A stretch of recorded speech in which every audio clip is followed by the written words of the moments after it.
Kthimi sërish te bazat. 2 Pjetrit 1:21. Ju ftoj tani të merrni Biblat tuaja dhe të shkojmë së bashku te 2 Pjetrit.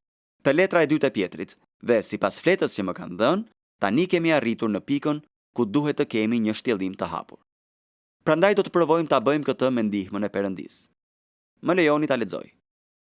Simon Pietri, shërbëtor dhe apostull i Jezu Krishtit, atyre që kanë marrë një besim të barazvlerëshëm me tonin, me anë të drejtësisë së Perëndisë ton dhe të shpëtimtarit ton Jezu Krisht. Hir dhe paqe ju shtoft në njohjen e Perëndisë dhe të Jezusit, Zotit ton. Duke qenë se fuqia e tij hyjnore na dhuroi të gjitha gjërat që i takojnë jetës dhe perëndishmërisë, me anë të njohjes së tij që na thirri përmes lavdisë dhe virtytit, me anë të cilave na u dhuruan premtimet shumë të mëdha e të çmueshme, që nëpërmjet tyre të bëheni pjesëtar të natyrës hyjnore.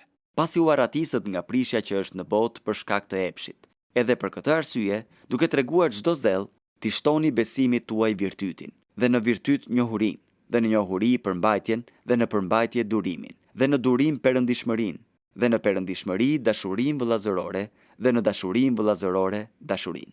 Sepse nëse këto gjëra gjenden në ju dhe shtohen, nuk do t'ju lejojnë të bëheni përtac dhe as të pafryt në njohjen e Zotit ton Jezu Krisht.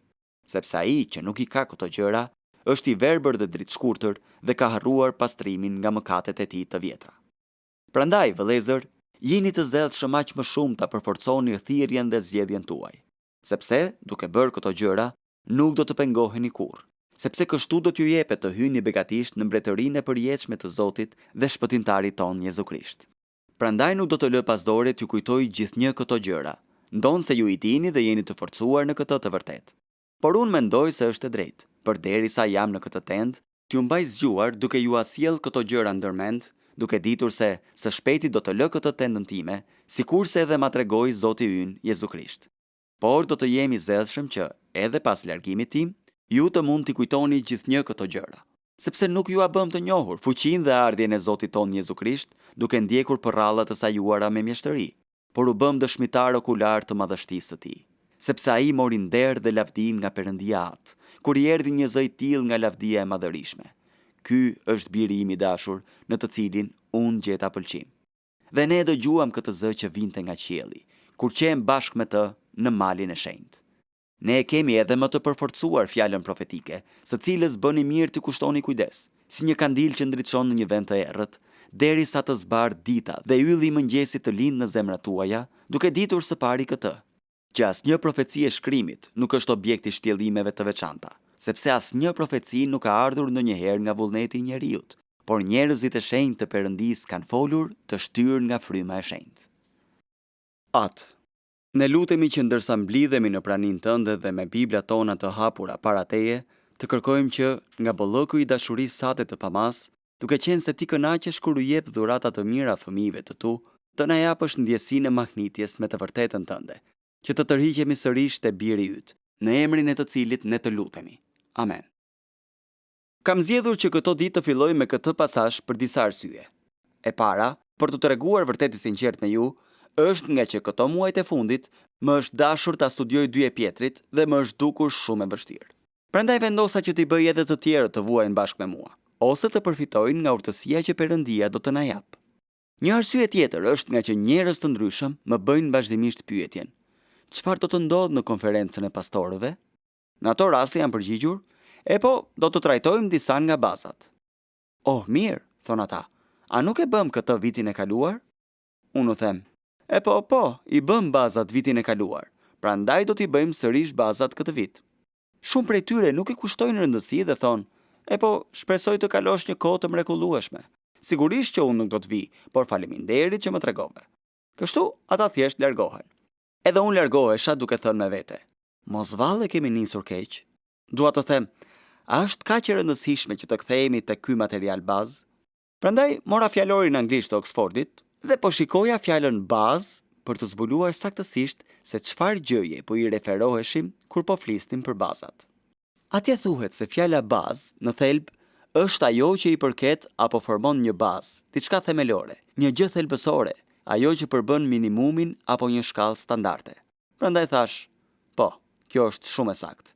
Mendoj se kjo është ajo që duam të bëjmë. Kur shkova sërish te shkrimet, për të parë mënyrën se si vetë apostujt përpiqen të sigurohen se ata të cilëve po u shkruajnë të mbërthehen dhe të marrin përkujdesjen nga e vërteta që ata u transmetojnë, nuk është e pazakontë. Në fakt, është mjaft e shpeshtë të zbulosh se ajo që ata po bëjnë është që thjesht po i çojnë lexuesit e tyre sërish në përshtigje të sprovuara, në mënyrë që marrësit e letrave të tyre të mund të themelohen në të vërtetën thelbësore. Duke qenë se jemi të privilegjuar që kemi mundësinë e përpjekjes për t'i themeluar bashkësitë tona në të vërtetën e Biblës dhe në veprën e Krishtit, mendova se ndoshta do të ishte mirë që të kalonim pak më shumë kohë për t'u siguruar që ne vetë të mos dalim nga binarët. Dhe sigurisht, mënyra se si mund ta bëjmë këtë është duke parë sërish atë që është themelore dhe thelbësore. Kujtesa ka rëndësi. Për këtë arsye, dua të filloj me paragrafin që nis në vargun 12, ku Pietri nuk ka fare turp të thot lexuesve të tij që kujtesa ka rëndësi. Kujtesa ka rëndësi. Nëse dëshiron të kesh çelsin për ta kuptuar 2 Pietrit, jam i sigurt që ai është në këtë paragraf. Të kuptuarit e përmbajtjes dhe strukturës së letrës nuk ka dyshim që qartësohet në mënyrë edhe më të efektshme sapo të kemi kapur theksimin e Pietrit në këto pak vargje. Në vargun 12, ai thot: "Prandaj nuk do të lë pas dore t'ju kujtoj gjithnjë këto gjëra." Në vargun 13 thot: "Mendoj se është e drejtë t'ju mbaj zgjuar duke ju asjell këto gjëra ndërmend." Prandaj, duke u përpjekur që t'i ruaj lexuesit e tij dhe pastaj t'i bëj të jenë vigjilent, apostulli po u kujton atyre të vërtetat, të cilat janë bazat e domosdoshme për qëndrueshmëri dhe pjekuri. Ai u thot: "Nëse doni të jeni të qëndrueshëm dhe nëse doni të vazhdoni të piqeni, atëherë duhet t'i kushtoni vëmendje shumë të thellë informacionit të cilin, sinqerisht, e di që nuk është i panjohur për ju. Do të vini re që ai nuk justifikohet fare që u shkroi për t'i kujtuar." Ajo që Pietri po siguron për lexuesit e tij, mund të themi që është një dozë e rëndësishme ilaçi frymëror. Dikush më tha dje se sasia e parave që shpenzohet për kujdesin shëndetësor në Shtetet e Bashkuara, të paktën vitin e kaluar, ishte $1.3 trilion. Për këtë arsye, shumë prej atyre që punojnë në industrinë e shëndetit janë shumë të interesuar të zbulojnë nëse mund t'i kushtojnë më tepër vëmendje fazës së parandalimit në vend që të merren me sëmundjet pasi ato të jenë përhapur. Sigurisht që këtu ka një urtësi të madhe. E po, në të njëjtën mënyrë, ata që janë përgjegjës për kujdesin frymëror të shpirtrave të tjerëve, mësojnë nga Pietri duke u përpjekur të sigurojnë ilaçe parandaluese për ata që janë nën kujdesin e tyre. Sigurisht, shqetësimi i Pietrit është që lexuesit të mos tërhiqen nga zërat shpërqendrues të herezisë shkatërrimtare në atmosferën përreth tyre. Nëse e keni Biblën të hapur, do ta vini re këtë gjë në vargun e parë të kapitullit 2. Profetët e Rem, mësuesit e Rem, do të fusin fshehurazi herezi shkatërruese dhe, duke mohuar zotërinë që i bleu ata, do të tërheqin mbi vete një shkatërrim të shpejtë. Ai thot: "Për mua është e rëndësishme të sigurohem që ju jeni mbërthyer nga këto gjëra thelbësore dhe po i rrokni ato." Nuk duhet të na shpëtoj pika e qartë e zbatimit, për faktin që ai po jep një shembull për të gjithë ata të cilëve u është besuar kujdesi për shpirtrat. Çfarë do lloj përgjegjësie tjetër që kemi, ne jemi burra të veçuar nga Perëndia për të kujdesur për shpirtrat e njerëzve. Kjo gjë duhet të na mbajë zgjuar natën. Kjo duhet të na bëjë të zgjohemi në mëngjes dhe të hidhemi në veprim. Nga njëra anë, nuk duhet të largohemi nga kjo përgjegjësi e mahnitshme, dhe nga ana tjetër, duke qenë se jemi pajisur nga Perëndia, të mund të ecim përpara në këtë privilegj të jashtëzakonshëm.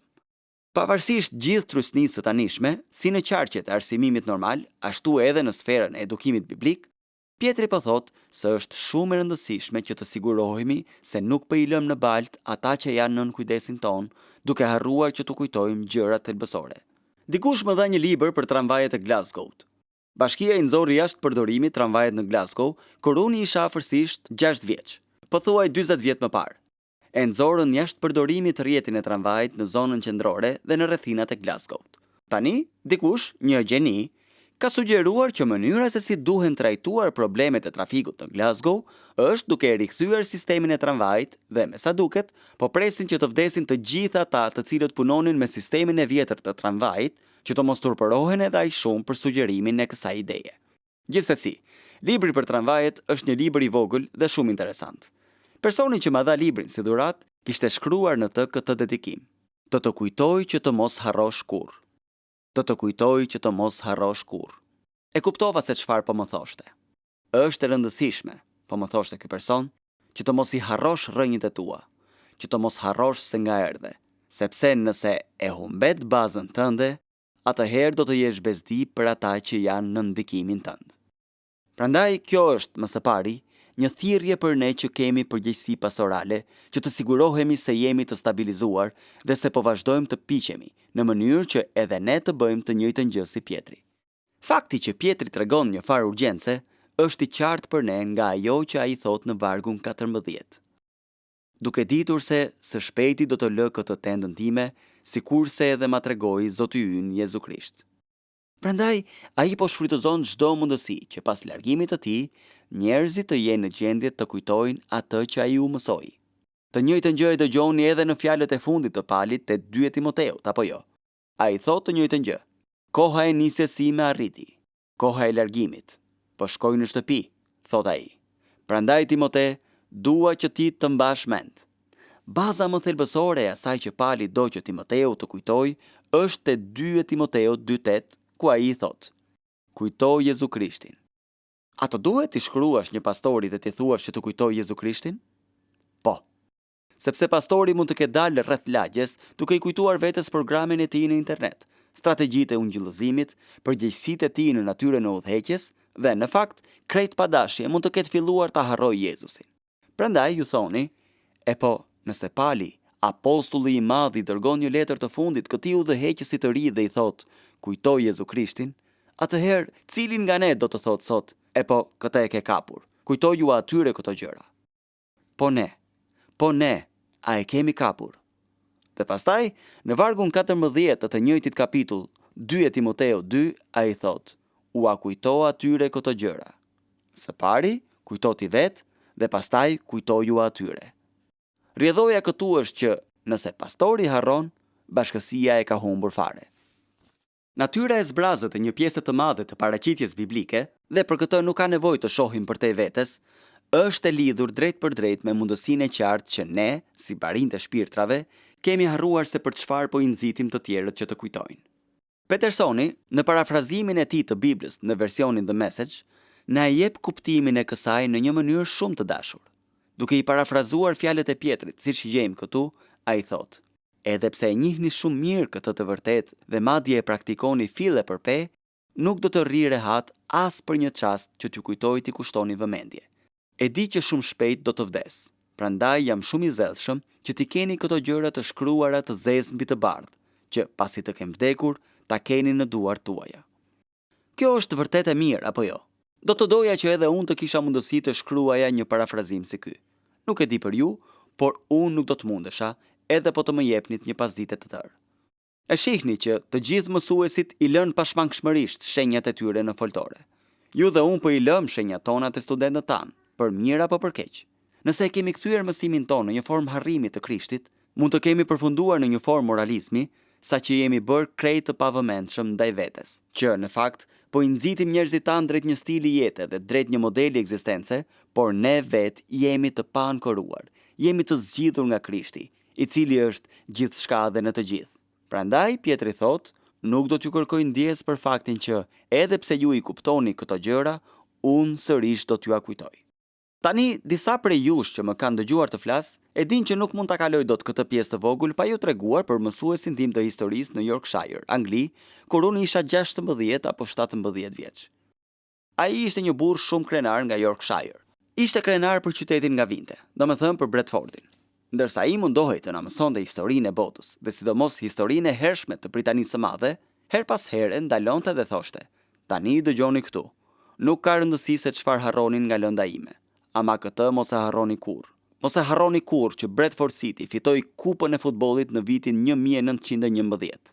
Kjo është një lloj sikur mësuesi juaj i historisë t'ju thoshte se ekipi Cleveland Indians fitoi kupën e botës në bejsboll.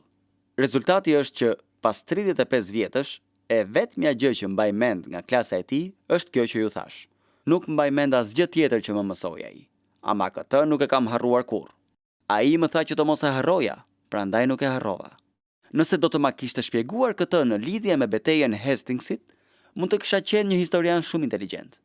Mirë po, gjithë sa më ka mbetur është një fakti vetëm nga gjithë historia angleze.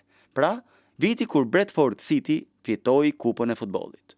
Elementi që përsëritet në këtë pasazh, i cili duket shumë qartë, vargu 12, nuk do të lë pas dore t'ju kujtoj gjithnjë, është i qëllimshëm. Pse do t'ju kujtoj gjithmonë? Pse kemi nevojë të kthehemi vazhdimisht te bazat? Për të njëjtën arsye që e bën edhe nëna me fëmijët e saj. A nuk është një nga deklaratat e mëdha të nënave? Sa herë më duhet që të ta them? Nëse ta kam thënë një herë, ta kam thënë 100 herë. Dhe sigurisht që Jezusi bëri të njëjtën gjë.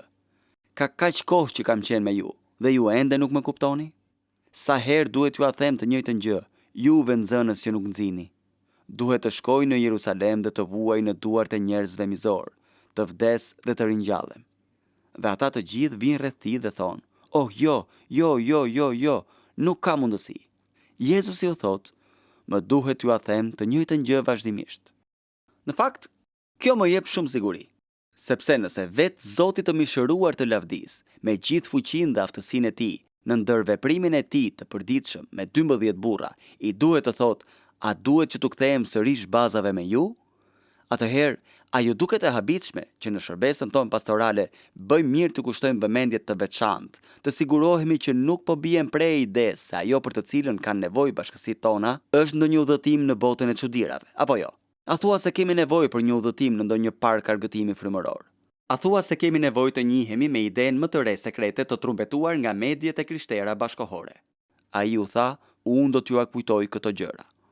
Duke komentuar mbi këto fjalë, Christopher Greene tha se frika e Pjetrit nuk ishte që brezi tjetër do ta kthente në dogmë të vërtetën e fosilizuar, por që ata do të ishin aq të shkujdesur në lidhje me të vërtetën, sa që do ta harronin atë krejtësisht. Zotërinj, nëse ky ishte shqetësimi i Pjetrit në shekullin e parë, a nuk është ky një shqetësim për ne në shekullin e 20? Rreziku i madh nuk është dogmatizimi dhe fosilizimi i së vërtetës nga ana e bashkësive tona. Rreziku i madh është që bashkësitë tona do të bëhen krejtësisht të shkëputura prej saj. Pjetri ishte një jude i mirë dhe e kuptonte që Perëndia kishte dhënë tregues gjatë historisë, si shenja rikujtimi. Në festën e Pashkës, ai u thot: "Dua që të më kujtoni mua. Dua që të kujtoni se ishit skllëvër në Egjipt, prandaj festoni Pashkën." Ligji i Përtërir 16, me qëllim që ta kujtosh ditën që dolën nga Egjipti tër ditët e jetës sate. Ligji i Përtërir 5:15. Mos harro që ke qenë sklav në vendin e Egjiptit. Përse shërbenin gurët që u ngritën në këmbë te Jozueu 4? Në shenjë kujtimi. Shpjegimi është dhënë: kur në të ardhmen bijtë tuaj do t'i pyesin etërit e tyre, duke thënë: "Ç'janë këta gurë?" Ju do të bëni të ditur bijve tuaj, duke thënë: "Izraeli e kaloi këtë Jordan në të thatë." Por kujto krijuesin tënd në ditët e rinisë sate. Kujto Jezu Krishtin, prej farës së Davidit, të ngjallur prej së vdekurish. Bëni këtë në përkujtimin tim. Ma trego shpesh historinë, sepse shumë shpejt e harroj, se vesën e mëngjesit dielli i mesditës e largoi. Apo a tregojmë historinë bashkësive tona? Apo e predikojmë kryqin e Zotit Jezu Krisht? Apo e mbajmë mend atë që është themelore për nxitjen e zemrave tona dhe ecjes sonë me Perëndin? Kjo është sfidë shumë e madhe. Kështu është për mua. Sigurisht që populli jude është shumë i Zotit në këtë pikë. Violinisti mbi çati, Fiddler on the Roof. Më pëlqen shumë filmi Violinisti mbi çati. Po juve, ju thoni, ka kohë që nuk kemi luajtur mbi çati. Jo, dhe ju sugjeroj që të mos e bëni. Mirë po, sigurisht që Violinisti mbi çati bëri një melodi të vogël që tevja të mund të shpallte deklaratat e tij filozofike. Ndërsa ai këndon këngën Tradita, ndalon në intervale të caktuara dhe bën disa deklarata të përmbledhura dhe në një pikë të caktuar ai thot: "Tradita, ajo na mëson se kush jemi dhe se çfarë pret Perëndia nga ne." Rreziku mes popullit të Perëndisë është që ne kemi harruar identitetin tonë në Krishtin dhe përpasoj e kemi harruar atë që Perëndia synon për ne, duke qenë se jemi vendosur në Krishtin. Pjetri e kupton këtë dhe prandaj thot: "Ja pse dua të sigurohem që ju t'i mbani mend këto gjëra." Martin Lloyd Jonesi e trajton këtë gjë në një libër të vogël dhe të mrekullueshëm për 2 Pjetrit dhe thot: "Puna e kishës dhe e predikimit nuk është që të na jap neve ide të reja dhe interesante, përkundrazi, ka për qëllim që të na kujtojë disa të vërteta themelore dhe të përjetshme. Këtë nuk do t'ju a them përsëri. Prandaj dua që të mbani mend si një pusull në mendjen tuaj. Ju thoni: "Kësaj dua t'i kthehem sërish sot, ose në mbrëmje kur të jem duke i dhënë makinës, ose kur të jem duke menduar, sepse dua t'i bëj vetes pyetjen, a e besoj këtë?" Puna e kishës dhe e predikimit nuk është që të na jap ide të reja dhe interesante. Përkundrazi, ka për qëllim që të na kujtojë disa të vërteta themelore dhe të përjetshme. Arsyeja pse them se bëjmë mirë që ta pyesim veten nëse e besojmë këtë, është sepse shumë nuk e besojnë. Pasi, po ta besonin, do të bëhej e dukshme në predikimin dhe mësimdhënien e tyre. Në mundësitë e pakta që kam për të kaluar nga një seminar teologjik te tjetri, kam zbuluar që njerëzit në fakultetin e Biblës, kur më ftojnë zakonisht për ndonjë drek, përpiqen të kuptojnë se çfarë mendoj unë. Kjo zgjat afërsisht 15 sekonda, dhe pastaj flasin për gjëra të tjera. Por kur ham drek bashk, ka një pyetje të cilën ma bëjnë çdo herë. Nuk po tallem, ky është fakt. Në çdo rast, pa përjashtim më pyesin. Pasi jemi munduar të mësojmë studentëve tanë të kenë një zotërim të mirë të teologjisë biblike, që të ushqejmë atyre një dashuri të vërtetë për fjalën e Perëndisë dhe një bindje të vërtetë për mjaftueshmërinë e saj, si mund të sigurohemi që 6 javë pas diplomimit të tyre, ata të mos vrapojnë pas çdo ideje të re? Si është e mundur që ata kapitulojnë kaq shpejt para frymës së epokës? Kësaj mund të kthehemi. Do ta lënë në formën e një pyetjeje retorike. Ama, kjo është një pyetje shumë e rëndësishme, apo jo? Një pjesë e përgjigjes vjen si rezultati i bindjeve që kanë djemt e rinj. Ata nuk kanë një bindje për vetë fjalën e Perëndisë. Prandaj, nga dëshira për të qenë të suksesshëm, e cila lidhet direkt me rritje numerike, ata shohin përreth vendit dhe zbulojnë se kush ka sukses nga ana numerike. Pastaj, në varësi të fuqisë së suksesit numerik, ata shkojnë dhe zbulojnë se mbi çfarë strategjie po funksionojnë, dhe kështu përpiqen ta bëjnë atë strategji të tyre dhe ta zbatojnë në kontekstin e tyre. Çfarëdo që mund të thoni për këtë, ajo që ndodh në një farmase është që autoriteti dhe mjaftueshmëria e fjalës së Perëndisë po dobësohet. Mund të duhet një brez që ky dobësim të bëhet i dukshëm, por ama do të bëhet i dukshëm. Një besim i përbashkët. Do të ishte një pasditë vërtet e gjatë nëse do të kaloja me hollësi përmes këtij kapitulli, por nuk do ta bëj. Mund ta bëja, por nuk mendoj se do të më falënderonit. Prandaj, ajo që dua të bëj është që thjesht t'ju jap skicën time dhe pastaj ju mund ta plotësoni vetë. Në fakt, kjo skicë mund të mos ju duket shumë e dobishme, dhe në këtë rast do t'ju nxis që të bëni një skicë më të mirë për kapitullin 1 te 2 e Pjetrit. Arsyeja pse fillova në mes të kapitullit është nga që mendoj se mesi është vendi ku duhet filluar. Njësoj si në rastin kur lexon një letër nga dikush. Fillimi i letrës nuk është domosdoshmërisht pjesa ku trajtohet çështja kryesore. Çelësi që ju ndihmon të kuptoni hyrjen dhe përfundimin nuk është domosdoshmërisht në fillim të letrës. Këtë e kuptoni, e kuptojmë të gjithë. Mirë po, në vargun 1 dhe 2, Pjetri flet për këtë besim të çmuar. Ai dëshiron të kujtojë lexuesve të letrës së tij faktin se ajo që i bashkon ata nuk është një interesim i përbashkët për problemet e botës. Nuk është një interesim i përbashkët për përndjekjen e asaj kohe. Nuk është një kundërshtim i përbashkët ndaj gënjeshtrës që ishte kudo rreth tyre, gjë të cilën ai do ta trajtojë në kapitullin 2. Por ajo që i bashkon është një besim i përbashkët. Një besim i përbashkët. Këta individ, atyre që kanë marrë një besim të barazvlerëshëm me tonin, me anë të drejtësisë së Perëndisë tonë dhe të shpëtimtarit tonë Jezu Krisht. Me qëra fjala, a nuk është vërtet e mrekullueshme që Simon Pietri, i cili padyshim që ishte një tip shumë impulsiv, tani e paraqet veten së pari si shërbëtor dhe pastaj si apostull? Ai mund të kishte thënë apostull dhe pastaj shërbëtor. Përshëndetje, unë jam Pietri, unë po ju shkruaj. Unë apostulli i fuqishëm po ju shkruaj juve. Në fakt, ai thot, unë jam Pietri, unë jam një shërbëtor, unë jam një doulos, unë jam një sklav, unë jam një shërbëtor i Jezu Krishtit. Unë gjithashtu kam edhe privilegjin të jem një apostull. Me fjalë të tjera, më së pari, ai e paraqet marrëdhënien e tij para se të flasë për pozitën e tij. Një nga arsyet pse disa prej nesh rrëzohen aq keq është nga që kërkojnë pozitën dhe nuk ja dalin kurrë të themelojnë ndonjë marrëdhënie domethënëse. Po flas më së pari për veten.